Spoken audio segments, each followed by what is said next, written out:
everybody. Welcome and welcome back to the Conscious Spirit Podcast. I'm Mari-Lyn, and this is Thursday Messaging.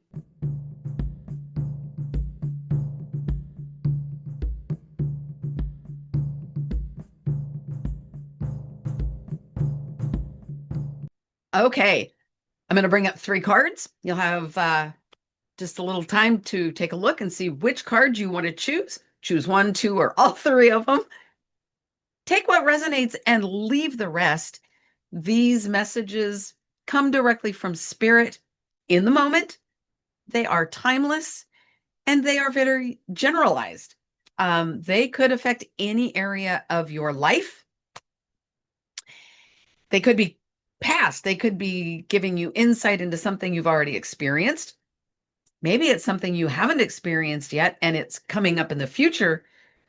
But if it resonates and you're like, I don't know, but it still resonates, hang on to the message. You will know what it means when it's time. And maybe, hopefully, for some of you, it gives you insight into something that you are currently working on or going through, and it helps. So please like, subscribe, share, hit the notification bell, all of this great YouTube stuff. We appreciate all of the support and all of your interaction. It helps us grow. So what else is there? Oh, yes, if you want to know more about us. Our website is tcseveryday psychics.com, and there is a contact us form within that if you want to reach out for services. And yeah, I guess let's get on with this and show you your cards.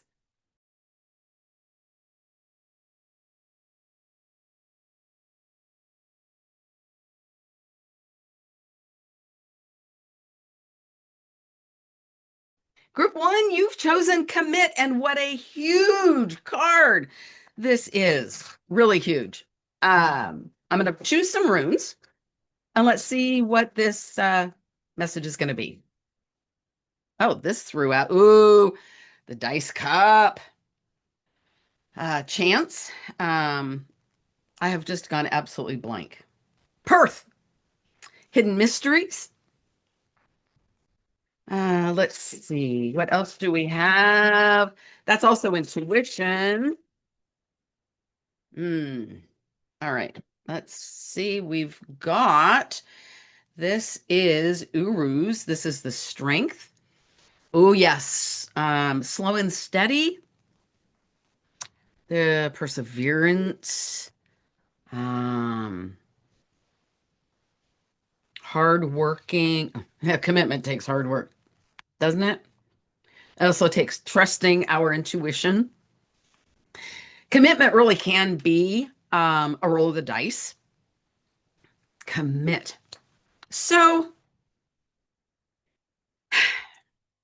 bear with me, because this is very clearly, this is there is a message in here for me as well. With commit, intuition, hard work, anything, anything in life that we really want to make a commitment to, we have to begin with the commitment to self. Have to. Bottom line, no way around it. Because if we commit to something outside of us without committing to ourselves first, we take the risk of losing ourselves into whatever that other commitment is. And these 2 rooms could not have been more perfect, because we really do need to tap into our intuition when we're making a commitment. The intuition of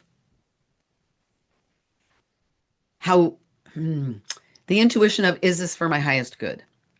The intuition of, how can I work this so it's in other people's highest good as well, in addition, right? In addition to our own. And then this, Ura's, this strength rune, that steady prevailing, perseverance. Are you willing to do that for this commitment? Are you willing to do what it takes to get through the obstacles that come with any commitment? Are we willing to go to that place of compromise while intuitively reading that compromise? Excuse me. Still not over this. Sorry. But are we willing to compromise while intuitively checking in on that line? That line of making a compromise without compromising yourself, whether that's compromising your values, your yourself in any way, compromising the ownership of your thoughts, your actions, and giving in to. Now, what I was going to say was giving into other people. Compromise isn't about giving in. Compromise isn't at all about giving in. Compromise is about the highest good for the commitment. So sometimes, right, we have a commitment, and usually when we're committing to something, there's another person involved in some way, shape, or form. So when we have a commitment, each person comes into this, whatever the commitment is, with their own experience, their own objectives. Sometimes we have to look at compromise as, okay, that way does seem to fit the higher good of everything a little bit better than my way. And so we compromise. We relax a little bit from our perspective. And sometimes it goes the other direction. The other person relaxes from their perspective. That's one of the beautiful things about being in a commitment with another person is partnership. And it's surprising that the partnership, no, there's a reason the partnership rune didn't come up for this, because in a commitment, it's important to be committed to yourself first and foremost. Also committed to the work that a commitment takes, because we as humans want to make a commitment and then just have everything fall into place, right? But when we make a commitment, we are really saying, I'm willing to work for this. I am willing to trudge. I am willing to float. I am willing to swim. I am even willing to sink for a moment if it helps me further myself, my highest good, and the highest good overall with whatever this commitment is. And this is true regardless of a personal internal commitment or a commitment to a job, a commitment to a relationship. It's all ebb and flow, sink and swim, float.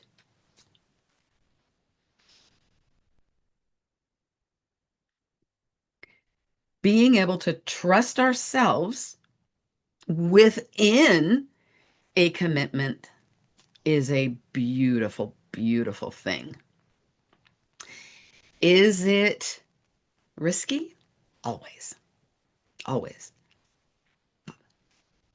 And it's worth the rewards. Worth the rewards of being in a commitment of self and a commitment with another person.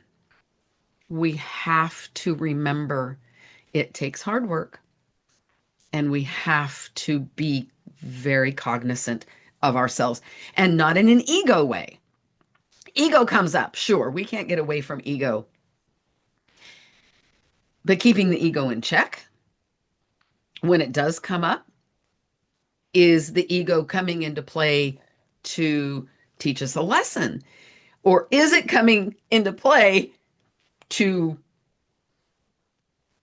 get in the way, to stop us, or to further us, but not in our highest good? Many reasons why the ego comes into play. But that's where tapping into that intuition, trusting in that spiritual piece of yourself in any commitment that we go into. I hope that this messaging resonated for more of you than just me. And thank you, Spirit, for this beautiful message. And thank you for allowing me to be part of your day. Take care, everybody. Bye. Hey, group 2, you have chosen the barrier card. Eek! Okay, let's pull some runes. All right, we've got, what do we have here? All right, not looking, not looking. All right, we have, okay, we have Ingwiz. This is the fertility symbol. This is the nurturing, whether it's in physical form or mental form. It's also um, an end, an ending, and an opening to a beginning. And our other rune is, Hagalaz. This is barriers, disruption, um, chaos.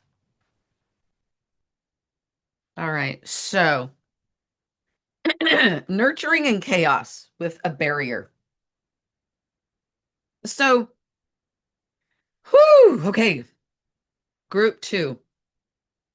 With this barrier card, the very first thing that I see is a wall.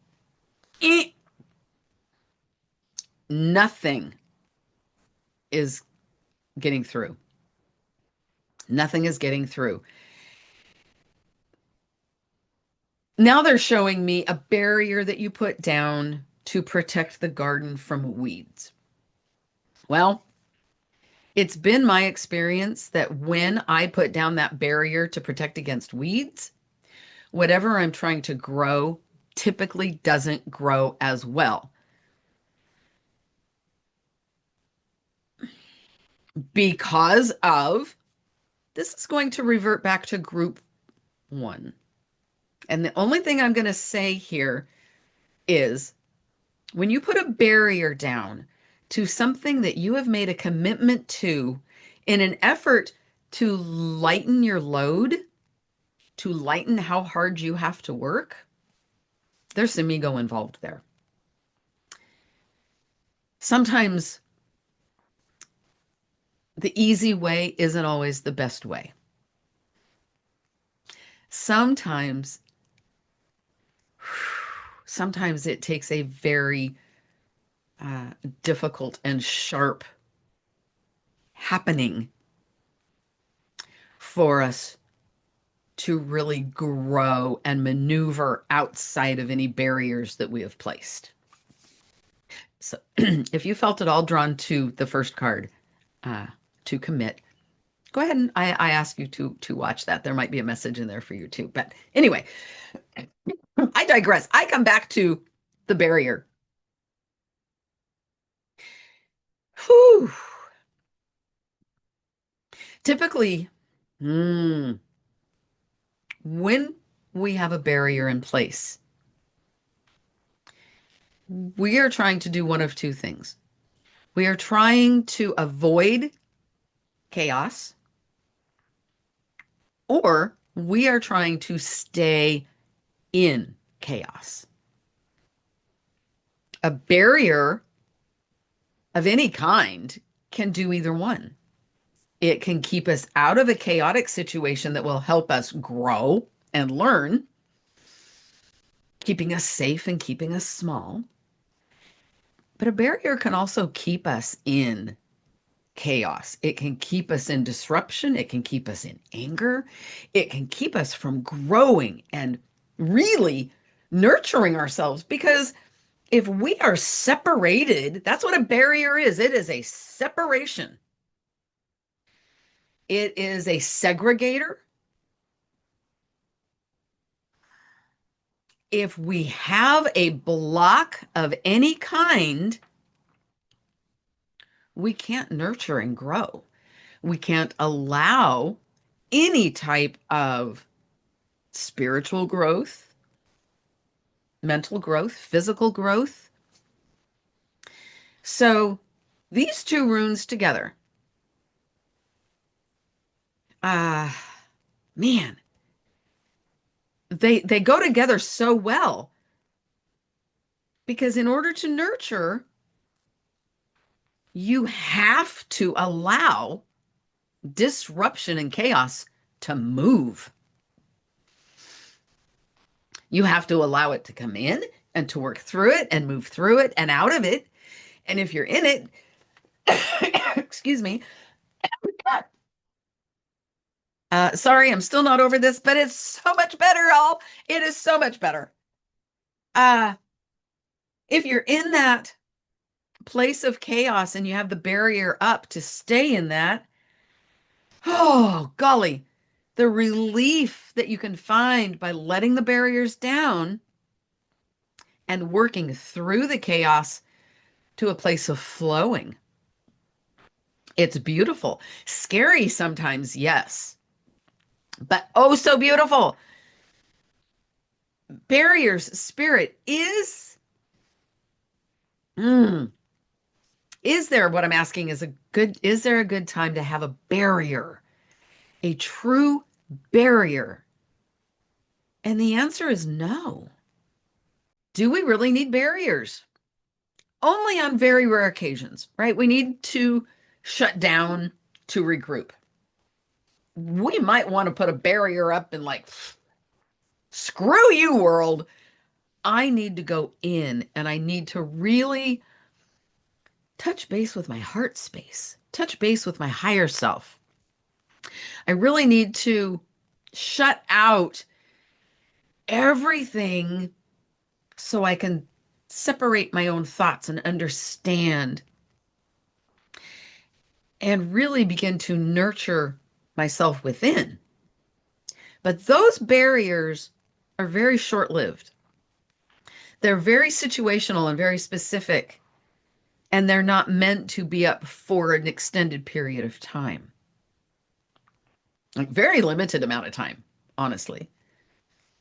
So in what area of your life do you have a barrier to where you're either keeping the chaos out here and not allowing it in, or you're staying in it, you're stuck in it because you're too uncomfortable to move through it and find out what's on the other side to begin to really nurture what's right there waiting for you? I would love to know. I hope this resonated with you. It certainly resonated with me, and I would love to know. So that is it for card number 2. Thank you, Spirit, for letting me channel this message. And thank you, everyone, for letting me be part of your day. Take care. Bye. Hey, group 3. What a card. You've chosen closure. Whew, closure. That's a big one. Let's see what runes we have.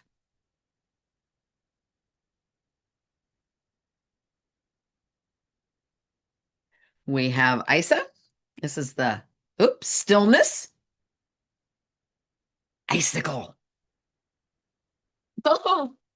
The ripple effect. You know, you throw a stone in the water and the ripples go out and out and out and out.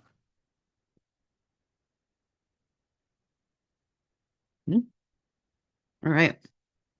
And we have the thorn. Thurasas. So bad at doing that. Maybe I shouldn't do it. Anyway, so we have the icicle and the thorn. Hmm. Oh, the thorn. This is also gateways. Fools rush in. Hmm. A door is open. Interesting. The card is closure, and the rune is an opening. The first thing I'm getting right now is knee-jerk reactions. This is only one aspect of closure.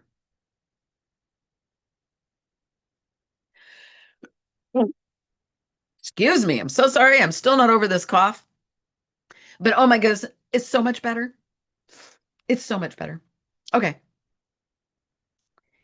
Many aspects to closure. The one that's coming right now, though, with that knee-jerk reaction,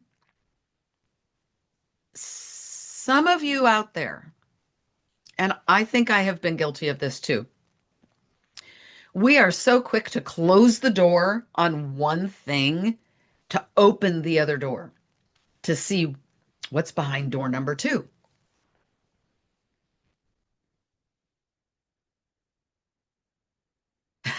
Oh my gosh. Okay, sorry. They just showed me or reminded me what card number one was. Group number one, commitment. So if you were kind of torn and you were going like between three and one, after you listen to this, maybe there's something in that first card, that first reading. Wanting to close the door on one thing so you can open up the door and look at the other thing is not always in our highest good. And so you are being asked to pause. You are being asked to take a moment to be still with yourself, with the situation, and look at it honestly from not only the human perspective, but from the spiritual perspective as well. There is never just one, there is never just a human perspective. Is there just a spiritual perspective? Well, not when we're human. When we are in this human life, there is always the human and the spiritual perspective to look at things from. And that's what this group within group three is being asked to do. You're being asked, to be still and to look at the human perspective, look at the spiritual perspective. Is closing that door really in your highest good? And is opening that other door really going to lead you down a path you want? Or, excuse me, is it going to alleviate a discomfort that you're feeling in the moment that most assuredly will come back? So there is one aspect of this card. The other aspect, or another aspect that is for part of this group three, there is a situation, a behavior. For me, it's a behavior. This is what I'm getting, that this is, oh man, all of these readings today, Spirit is talking to me as I'm talking to you. So I really hope that these uh, messages resonate.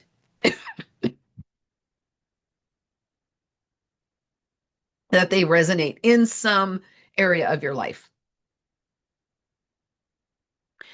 So there is an area that you are either moving from or you've already moved out of, but there isn't closure. I know that death, people talk a lot about closure or a breakup. When someone is removed from our life, we need closure around it. And that just going on my life experience, that is many times around when someone dies. We need closure. To find closure on an area of our life that we have moved out of or we are moving out of, we need to find that place within us to where we can be still, to where we can reflect on who we were in that scenario.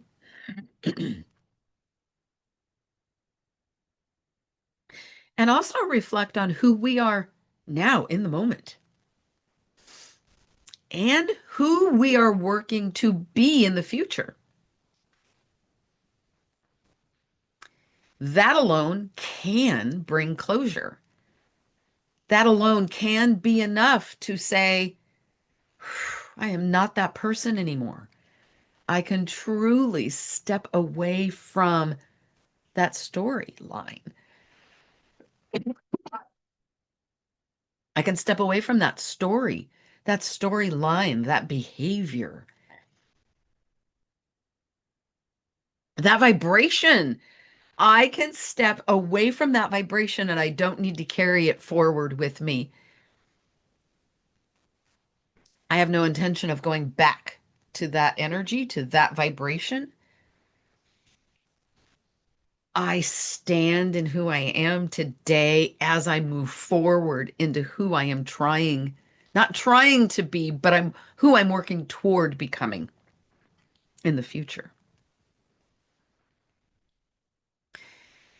And you can allow that closure to open up a new doorway, allowing the closure to open a doorway. Now, that is in stark contrast to closing a door to open another one.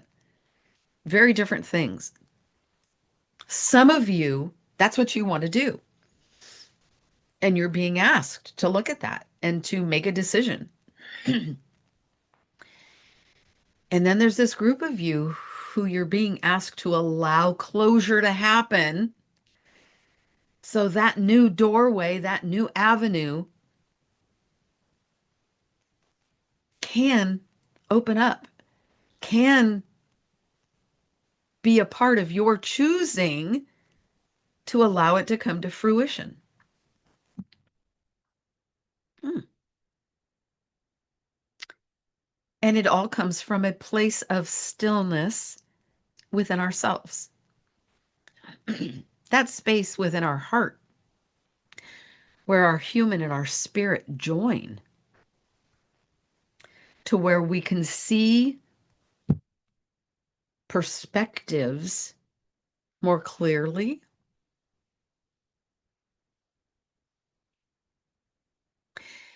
What's coming right now is that when we allow closure, so a new doorway can open, that doorway isn't necessarily on a new path. It isn't necessarily like going from, oh, I don't even know. I'm sorry. I lost my analogy that I was going to say. Closure to allow can really be opening up our options, even in the same pathway. Closing off or allowing closure in an area of, let's say, behaviors. Oh my gosh, the path expands, it widens, it lengthens, the opportunities become greater, more vast, more integratable.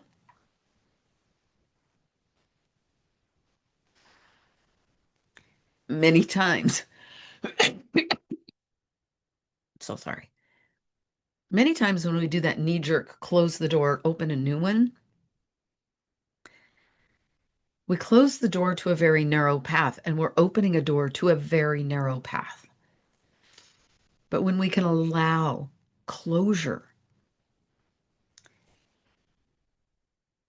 and the opening up of a pathway to where more integration and more choices and more opportunity are available, there's no limit. There's no stopping. We really have to find that place of stillness and trust that we are held, that we are truly guided.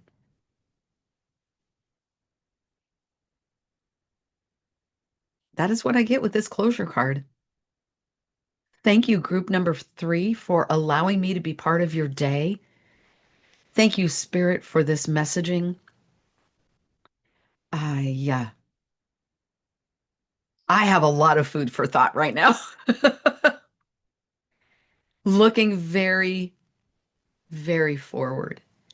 And I appreciate all of you that are looking to move forward too. Take care, everybody. I'll see you next time. Bye.